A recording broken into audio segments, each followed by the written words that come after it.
നമസ്കാരം. അപ്പോൾ നമ്മൾ ഇന്ന് പ്രോപ്പർട്ടി ഹണ്ടിങ്ങിൻ്റെ ഭാഗമായിട്ട് കൊല്ലം ഡിസ്ട്രിക്റ്റിലെ പത്തനാപുരത്താണുള്ളത്. സോ നമ്മളുള്ളത് റെജീന. Hello madam. ഹായ്. ഞാൻ നിങ്ങളുടെ യൂട്യൂബ് ചാനൽ സ്ഥിരമായിട്ട് കാണാറുണ്ട്. ഓക്കെ. അതുവഴി എനിക്കൊരു പ്രോപ്പർട്ടി ഉണ്ട്. എവിടെയായിട്ടാണ് മാഡം? പത്തനാപുരത്തെ ഗണേഷ് കുമാറിന്റെ വീടിനടുത്താണ്. ഓ, MLA വീടിനടുത്താണ്. എത്ര മീറ്റർ ഉണ്ട് പ്രോപ്പർട്ടിയിലേക്ക്? ഒരു 20 മീറ്റർ ദൂരമേ ഉള്ളൂ. മെയിൻ റോഡിൽ നിന്ന് തൊട്ടടുത്താണ്. ഓക്കെ. അപ്പം എത്ര സെന്റ് സ്ഥലമുണ്ടത്? 10 സെന്റ് സ്ഥലം. 10 സെന്റ് സ്ഥലം. ഓക്കെ. എത്ര നാളിന്റെ കൺസ്ട്രക്ഷൻ സ്റ്റാർട്ട് ചെയ്തിട്ടുണ്ട്? 2.5 വർഷമായി. ഏത് കമ്പനിയാണ് നമ്മൾ ജയിപ്പിച്ചേക്കുന്നത്? ഹാബിറ്റാറ്റ് എന്ന് പറഞ്ഞ കമ്പനിയാണ്. ഞങ്ങൾ ഈ വീട് കെട്ടിയതും ഹാബിറ്റാറ്റ്. ഇത് നന്നായിട്ടുണ്ട്. നല്ല കൂളിംഗ് ഒക്കെ ഉണ്ടായിരിക്കും. ഓക്കെ. അപ്പോൾ നമ്മുടെ പ്രോപ്പർട്ടിയുടെ അടുത്ത് നിലമായിട്ടാണ് കാണപ്പെടുന്നത്. അപ്പോൾ നമ്മുടെ ഇത് പ്രമാണത്തിൽ കര തന്നെയാണ്.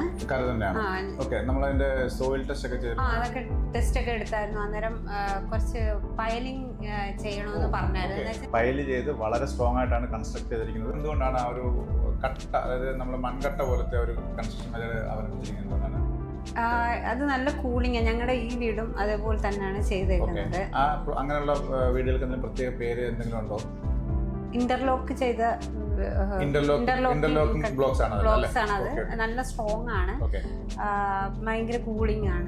ഇത്രയും ചൂടുണ്ടെങ്കിലും ആ വീട്ടിന് ഉള്ളിൽ കയറുമ്പോഴേ അറിയാൻ പറ്റും. ഭയങ്കര കൂളിംഗ്.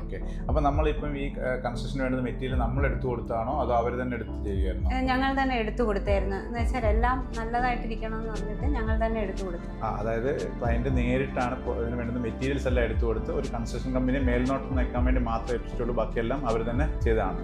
അപ്പം ഈ പ്രോപ്പർട്ടിയുടെ തൊട്ടടുത്ത് തന്നെയാണ് നിലവിൽ മന്ത്രി KB ഗണേഷ് കുമാറിൻ്റെ വീടെടുത്തുള്ളത്. Around 50 metres.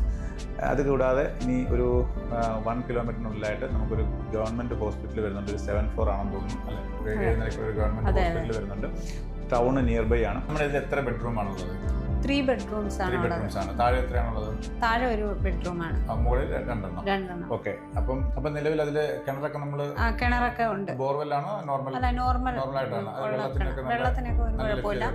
ഇത്രയും നാൾ പണിയൊക്കെ ആ കിണറ്റിൽ നിന്ന് തന്നെ വെള്ളത്തിനൊക്കെ എടുത്തത്. മാഡം എന്തുകൊണ്ടാണ് ആ ഒരു ഏരിയ ചൂസ് ചെയ്തത്?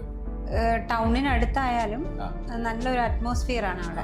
ഞാൻ അവിടെ പോയപ്പോൾ എനിക്കും തോന്നി നല്ല കാം ആൻഡ് ക്വയറ്റ് ആയിട്ടൊരു ഏരിയ ആണ്. അത്യാവശ്യം എല്ലാ വീടുകളും നല്ലൊരു VIP കോളനി പോലെ എനിക്ക് അവിടെ ഫീൽ ചെയ്തത്. എന്തുകൊണ്ടാണ് ഇപ്പം ഈ വീട് ഇപ്പം ഇതിന്റെ കൺസ്ട്രക്ഷൻ നിർത്തി വെച്ചിരിക്കുന്നത്? കംപ്ലീറ്റ് ആക്കുന്നത് എന്തുകൊണ്ടാണ്? എന്റെ മൂത്ത മോൾക്ക് വേണ്ടിയിട്ടാണ് ഈ വീട് നമ്മൾ ചെയ്തത്. അവരിപ്പോ ഇവിടെ ഇല്ലേ? അവര് UK പോയി. അപ്പൊ അവർക്ക് ഇവിടെ വേണ്ടെന്നാ പറയുന്നത്. ഇത്രയും വലിയ വീട് എനിക്ക് വേണ്ട. സോ അതുകൊണ്ടാണ് അവർ ഈ നമ്മുടെ പ്രോപ്പർട്ടി വെക്കുന്നത്. മാഡം, ഈ പ്രോപ്പർട്ടി നിങ്ങൾക്ക് പാരമ്പര്യമായി കൈമാറി വന്ന പ്രോപ്പർട്ടിയാണോ അതോ? അല്ല, ഞങ്ങൾ വാങ്ങിയതാണ്. അപ്പോൾ ഈ വാങ്ങി ഇത് കൺസ്ട്രക്ട് ചെയ്തപ്പോൾ ഏകദേശം എത്ര രൂപ മാഡത്തിന് ചിലവായി? 80 lakhs ഇതിന് കോസ്റ്റ് ആയി. അതായത് ആ പ്രോപ്പർട്ടി വാങ്ങി അത് കൺസ്ട്രക്ട് ചെയ്ത നിലവിലത്തെ ഒരു കണ്ടീഷനിൽ 80 lakhs കോസ്റ്റ് ആയെന്നാണ് മാഡം പറയുന്നത്.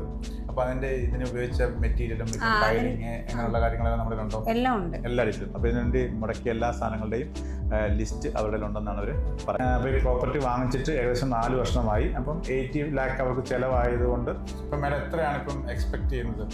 ഒരു 85 lakh കിട്ടിയാൽ മാഡം കൊടുക്കും. അപ്പൊ ഇത് മാഡത്തിന്റെ പ്ലാൻ ആയിരുന്നു അതോ സാറിന്റെ? മക്കളുടെ പ്ലാൻ ആയിരുന്നു ഇത്. എന്തൊക്കെയാണ് ഫീച്ചേഴ്സ്, എന്തൊക്കെയാണ് ഇതിനുള്ളത്? കുറച്ച് മോഡേൺ ആയിട്ട് റിസോർട്ട് മോഡലിലൊക്കെയാണ് അവർ ചെയ്യണമെന്ന് പറഞ്ഞിരുന്നത്. അപ്പൊ എല്ലാ ബെഡ്റൂമിനും ബാൽക്കണി ഉണ്ട്. ഇപ്പം ഒരു കാര്യം ഞാൻ ഉറപ്പിച്ചു പറയാം, മാഡത്തിന്റെ മക്കളുടെ ഇഷ്ടത്തിന് വളരെ നല്ല രീതിയിലാണ് ഇത് കൺസ്ട്രക്ഷൻ ഇതുവരെ ചെയ്തിട്ടുള്ളതും. അതിന്റെ ഒരു ഫ്യൂച്ചർ പ്ലാനും അതിന്റെ ഒരു 2D ഡിസൈൻ അല്ലെങ്കിൽ അതിന്റെ ഒരു ഡ്രോയിങ്സ് ഞാൻ ഇട്ട് തരാം. അത്യാവശ്യം ആ ഡ്രോയിങ്സ് കണ്ട് വളരെ നല്ലൊരു മോഡലാണ്. ഇതുവരെ ചെയ്തെല്ലാം വളരെ, അതായത് 100% ക്വാളിറ്റി ആയിട്ടാണ് ചെയ്തേക്കുന്നത്. അതുകൊണ്ടാണ് ഇതിന് ഓൾമോസ്റ്റ് 80 lakhs അവർക്ക് കോസ്റ്റ് വന്നത്. സോ നിങ്ങൾക്ക് ഇനി ഈ പ്രോപ്പർട്ടി എടുത്താൽ എന്തൊക്കെയാണ് അതിൽ നിന്നുള്ള ബെനിഫിറ്റ്സ് എന്നുള്ളത് ഞാനൊരു അടുത്ത വീഡിയോയിൽ നിങ്ങൾക്ക് എക്സ്പ്ലെയിൻ ചെയ്തു തരുന്നതാണ്. ഓക്കെ. സോ മാഡം, നമ്മളെ വിളിച്ചതിനും ഞങ്ങളുടെ വീഡിയോ സ്ഥിരമായി കാണുന്നതിനും വളരെ നന്ദി. എനിക്കും അതുപോലെ തന്നെ നിങ്ങൾ വന്നതിനും നന്ദി. പിന്നെ നിങ്ങൾ ത്രൂ ഇത് സെയിൽ ചെയ്യുമെന്ന് ഞാൻ വിശ്വസിക്കുന്നു. തീർച്ചയായിട്ടും thank you so much. Okay.